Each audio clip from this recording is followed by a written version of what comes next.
बाबूलाल एक छोटा किसान था। पीढ़ियों से उसका परिवार उसी गांव में खेती करता आ रहा था। वो मिट्टी उसके लिए सिर्फ जमीन नहीं, मां थी। सुबह 4 बजे उठकर वो बैलों के साथ हल लेकर निकलता और सूखी जमीन पर पसीना बहाता। उसका सपना था, एक दिन मेरी जमीन पर सोना उगेगा। गांव में लगातार 3 साल से बारिश नहीं हुई थी। नहरें सूख गईं, कुएं खाली हो गए। सरकार की योजनाएं सिर्फ कागज पर थीं। बाबूलाल के खेत में फसल नहीं उगी। एक रात उसकी पत्नी चंपा बोली, बिटिया की शादी करनी है, घर चलाने को कुछ नहीं, शहर चलो। ऊपर सीदर की धूल। बाबूलाल पहली बार ट्रक में बैठकर दिल्ली पहुंचा। वो राजमिस्त्री बना, कभी मजदूरी की, मगर हर रात जब वो सीमेंट से भरे हाथों को देखता, उसे अपने खेत की मिट्टी की खुशबू याद आती। बेटी की शादी के लिए पैसे तो आए, पर आत्मा वहीं खेतों में रह गई थी। वापसी सीदर की। बिटिया की शादी के बाद बाबूलाल लौट आया। उसके खेत अब झाड़ियों से भर गए थे। पड़ोसी बोले, अब खेती में क्या रखा है, इसे बेच दो और आराम से जियो। पर बाबूलाल ने कहा, जो धरती साथ छोड़ दे उसे किसान कैसे छोड़े। सीदर की दरकेदारिये आर उम्मीद। बाबूलाल ने जैविक खेती के बारे में सुना। उसने कंपोस्ट बनाया, गोबर से खाद तैयार की। गांव के युवा उसकी हंसी उड़ाते, पर वो बोला, धरती मां को रसायन नहीं, सेवा चाहिए। 1 साल में उसकी फसल लहलहाने लगी। आम, बाजरा, सरसों, लांगे, मार, लीके, संघर्ष। सीदर की। साहूकार ने खेत पर कब्जा करने की धमकी दी, क्योंकि बाबूलाल का पुराना कर्ज था। बाबूलाल ने गांव की पंचायत में लड़ा और फिर जन सुनवाई में गया। उसकी ईमानदारी और मेहनत देखकर गांव वाले उसके साथ खड़े हो गए। जमीन बची रही। सीडर की दरकेक पहचान। लागे की सान। जिले के कलेक्टर ने जब बाबूलाल की खेती देखी तो हैरान रह गए। उसे जैविक किसान पुरस्कार मिला और उसकी कहानी अखबार में छपी। गांव के बच्चे उसे धरती पुत्र कहकर बुलाने लगे। लागे सीडर की। गुरु। अब बाबूलाल गांव के युवाओं को खेती सिखाने लगा, कैसे बगैर रासायनिक खाद के भी अच्छी पैदावार हो सकती है। उसने कहा, मशीनें मदद कर सकती हैं, पर जमीन की भाषा समझनी पड़ेगी। सीडर की दर के एक बदलाव। सीडर की लेग। बीजों की तरह सपने। बाबूलाल उत्तर प्रदेश के एक छोटे से गांव सीतापुर का निवासी था। उसका परिवार पीढ़ियों से खेती करता आया था। सुबह की पहली किरण के साथ ही वो बैल जोत लेता और मिट्टी में अपना पसीना मिलाने निकल पड़ता। उसकी आंखों में सिर्फ 2 सपने थे, खेत लहलहाएं और बेटी की शादी अच्छे घर में हो। बाबूलाल की पत्नी चंपा उसकी ताकत थी। खेत में साथ चलती, घर संभालती और बच्चों को पढ़ाती। उनकी छोटी सी झोंपड़ी, टूटी चटाई और मिट्टी का चूल्हा ही उनकी दुनिया थी। मगर इसी दुनिया में बाबूलाल को जन्नत दिखाई देती थी। 6 अध्याय 2। सूखे की दरारें।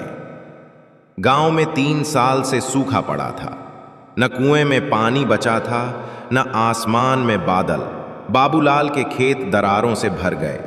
सरकार ने राहत का वादा किया, लेकिन कागज पर ही सब कुछ रह गया। कर्ज चढ़ता गया।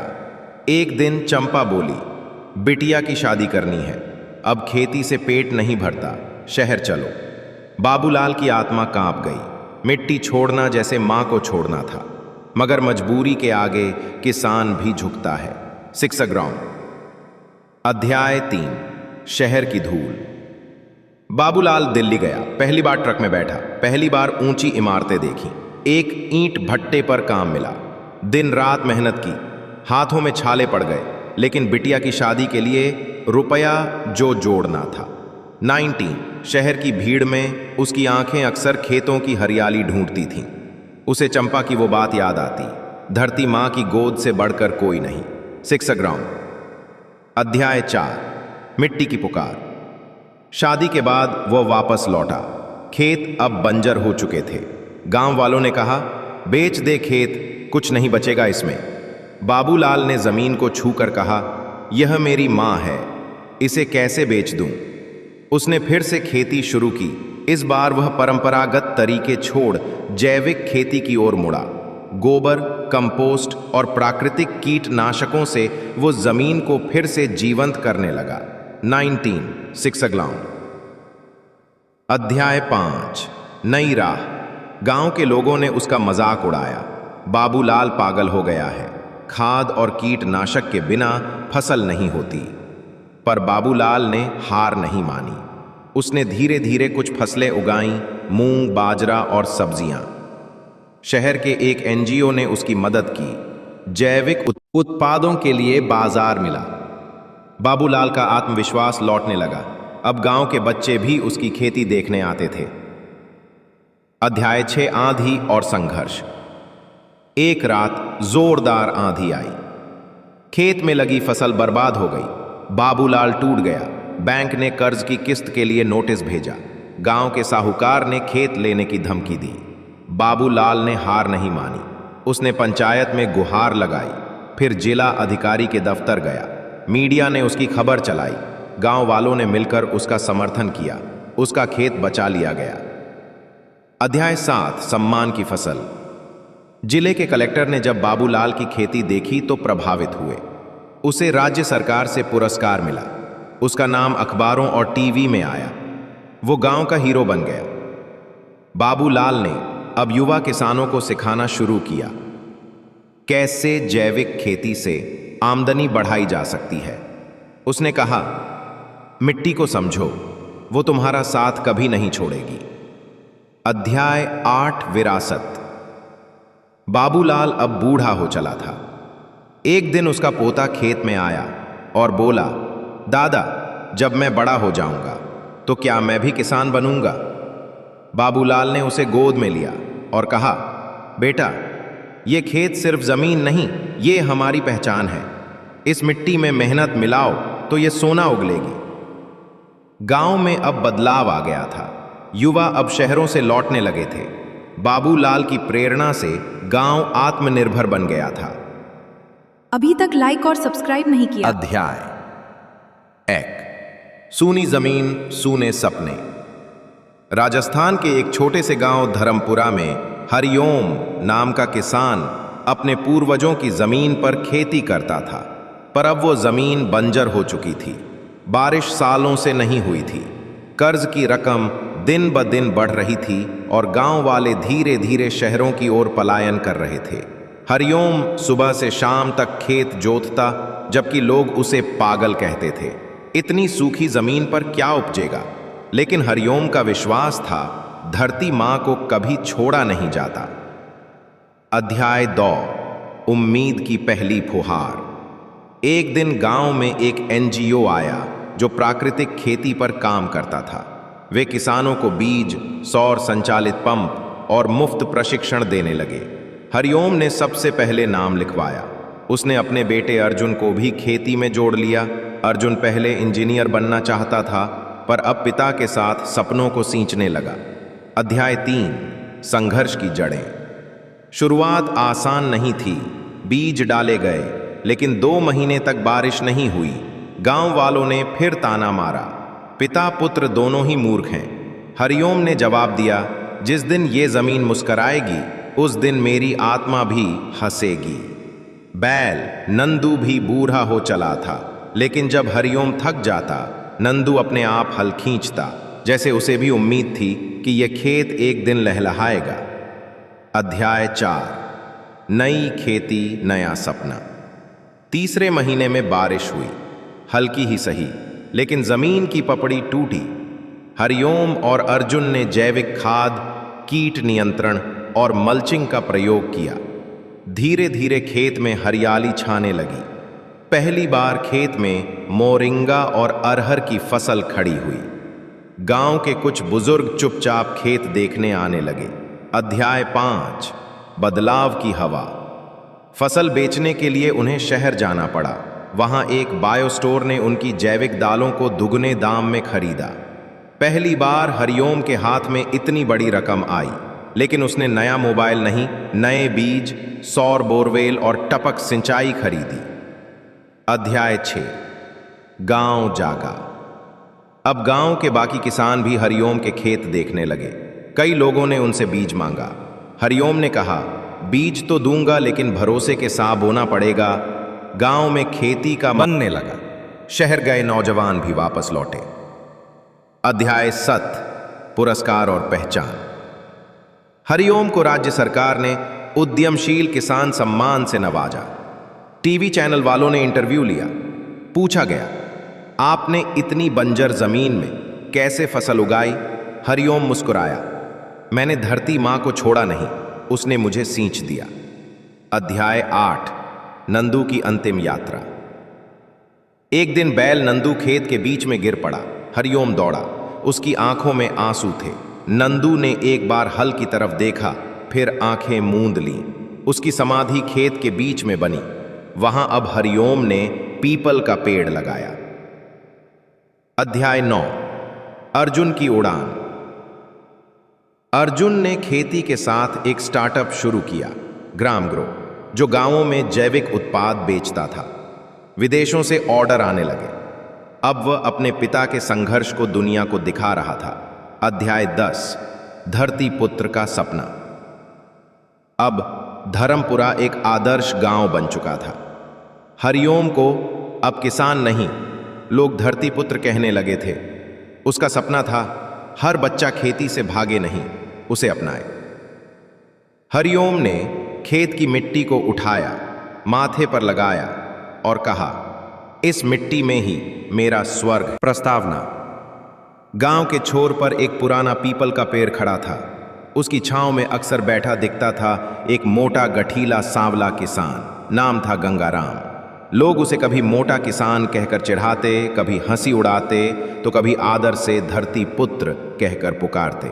लेकिन कोई नहीं जानता था कि उसकी मुस्कान के पीछे कितनी कहानियां दबी थीं। अध्याय 1। वो मोटा लड़का। गंगाराम का बचपन आम बच्चों से अलग था। वो बचपन से ही काफी मोटा था। खेत में दौड़ते समय दूसरे बच्चे तेज भागते, पर गंगाराम जल्दी थक जाता। स्कूल में उसे अक्सर हाथी, लोटा जैसे नामों से बुलाया जाता।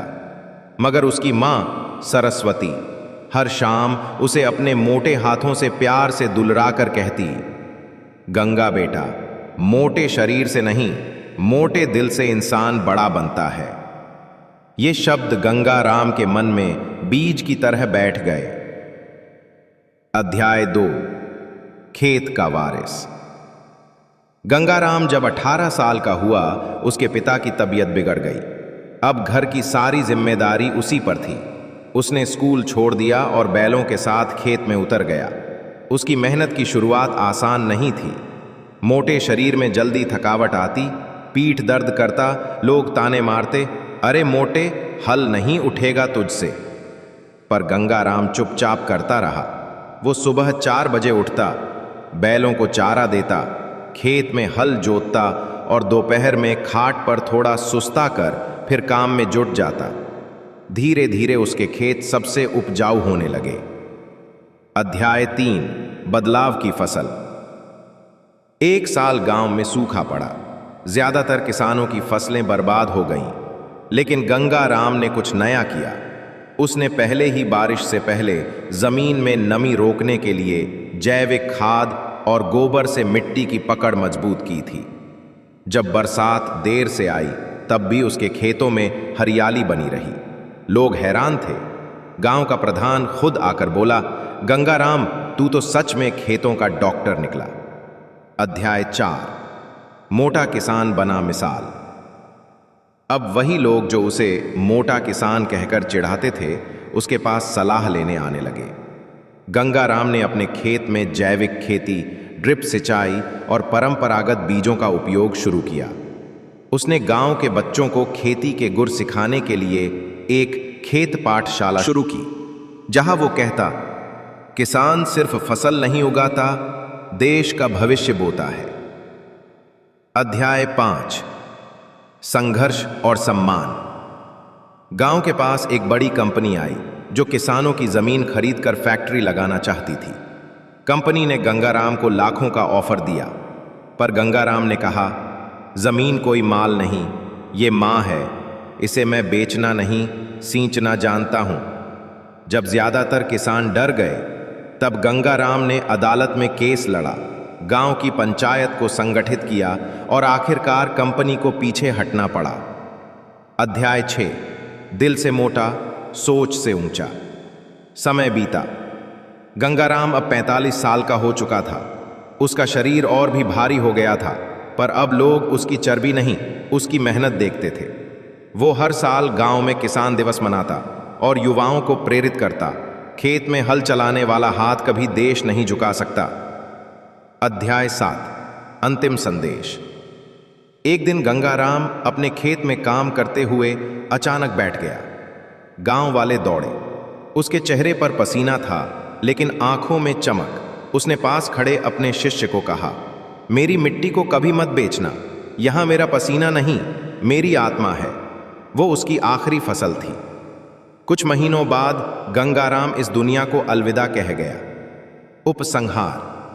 आज गंगाराम की याद में गांव के पीपल के नीचे एक पत्थर की मूर्ति है, जिस पर लिखा है, गंगाराम मोटा किसान नहीं, मोटे मन वाला इंसान। उसका जीवन हमें सिखाता है कि शरीर चाहे जैसा हो, पर मेहनत और सोच की ऊंचाई इंसान को महान बनाती है। अभी तक लाइक और सब्सक्राइब नहीं किया